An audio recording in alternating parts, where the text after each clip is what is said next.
Hello बच्चों, हम 12th class की इकोनॉमिक्स का 5th चैप्टर कर रहे हैं इलास्टिसिटी ऑफ डिमांड यानी कि मांग की लोच।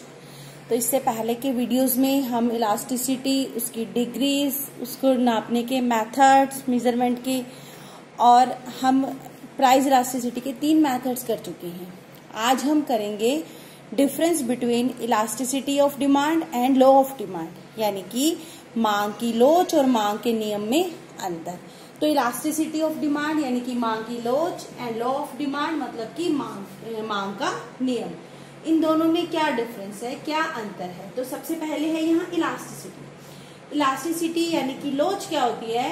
It shows percentage change in price and demand, यानी कि ये कीमत और मांग के प्रतिशत परिवर्तन को दिखाता है। जैसे कि मैंने आपको प्रोपोर्शनेट मेथड में बताया था कि ये क्या होता है कि change in demand due to change in price, यानी कि प्राइस में चेंज होने से मांग में कितने प्रतिशत, कितना अंतर आया है। तो ये डिमांड और प्राइस यानी कि मांग और कीमत में प्रतिशत परिवर्तन को दिखाता है कि मांग में कीमतों में कितने प्रतिशत परिवर्तन हुआ, उसके फलस्वरूप हमारी मांग में कितने प्रतिशत परिवर्तन हुआ, यानी कि percentage change in demand due to percentage change in price. तो इलास्टिसिटी यानी कि लोच मापने का फॉर्मूला है -P/Q, delta Q upon delta P। P क्या है यहाँ पे? प्राइस। Q क्या है? क्वांटिटी यानी कि हमारी मांग की मात्रा। Delta Q change in demand, मांग में कितना अंतर आया, and delta P change in price यानी कि कीमतों में कितना अंतर आया। दूसरा है लॉ ऑफ डिमांड। क्या बताता है? It shows relation between price and demand. जो मांग का नियम है वो क्या बताता है कि कीमत और मांग में क्या संबंध है। जैसे कि मांग का नियम बताता है कि प्राइस कम हो जाएंगे तो डिमांड बढ़ जाएगी, प्राइस बढ़ जाएंगे तो डिमांड कम हो जाएगी, यानी कि कीमतें कम होगी तो मांग बढ़ेगी, कीमतें बढ़ेंगी तो मांग कम हो जाएगी। तो जो हमारी डिमांड है वो किसका फंक्शन है? प्राइस का।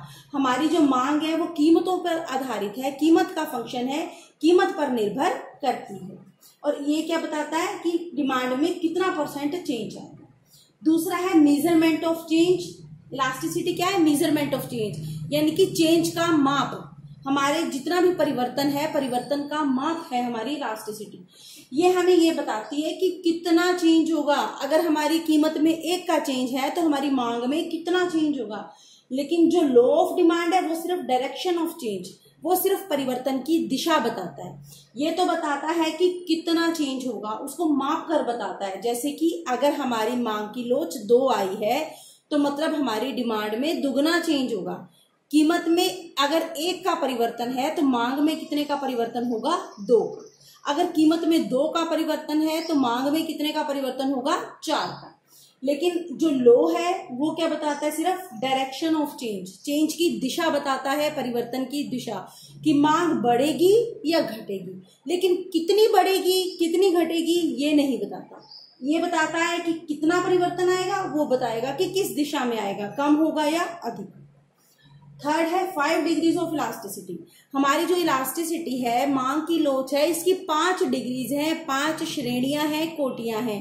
जैसे कि यूनिटरी इलास्टिक यानी कि इकाई लोच, मोर देन यूनिटरी इकाई से अधिक लोच, लेस देन यूनिटरी इकाई से कम लोच, और जीरो इलास्टिसिटी या इन इलास्टिक डिमांड यानी कि जहां पे हमारी इलास्टिसिटी क्या होती है? 0।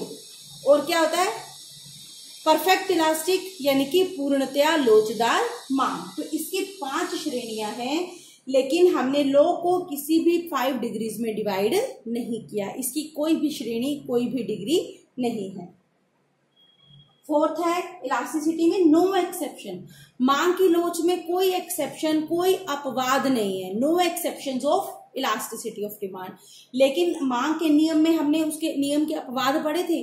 जो गिफन वस्तुएं हैं वो क्या होता है? मांग का नियम उन पर लागू नहीं होता। जो गिफन गुड्स हैं वो लॉ ऑफ डिमांड का एक्सेप्शंस हैं, अपवाद हैं।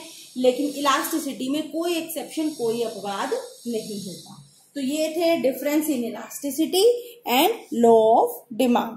Thank you.